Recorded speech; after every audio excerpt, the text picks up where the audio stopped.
Today I am sharing with you Auntie Bose's Agoyin stew recipe.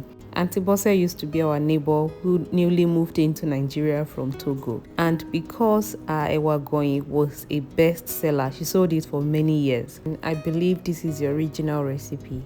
Please subscribe to my channel if you are not already a subscriber so you can see many more of my amazing recipes. Alright, let's get into the recipe. Auntie Bose uses dry pepper seeds for Agoyin stew.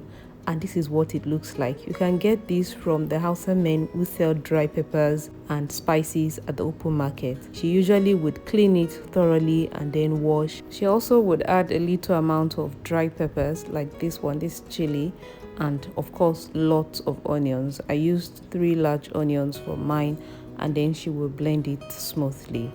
You know, pepper seeds are not as spicy as pepper itself, so the stew will not turn out too hot. After blending, she will heat up some palm oil, actually a lot of palm oil. This stew requires a lot of palm oil, so she's just going to heat it up, and without adding any onions, she'll add the pepper which has been blended, and then she'll leave it open and continue to stir at intervals.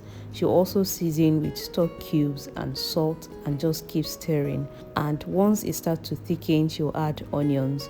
And I think this is to prevent the onions from burning, since the stew has a long time to spend on the heat. I am just adding fish to mine. She doesn't do that to hers. She prepares the fish separately, but I didn't want to do that. And then she continues to just stir at intervals like that. After some time, the stew will start to darken and it will start to look like granules. If you cook yours like this, by now all your neighbors should be looking for where the irresistible aroma of Agoyin stew is coming from. At this point, the oil will float to the top, the color will darken, and the stew itself will look like granules. And your Agoyin stew is ready. You can serve this with yam, with bread. You are going to love it. The aroma will make you not want to stop eating beans.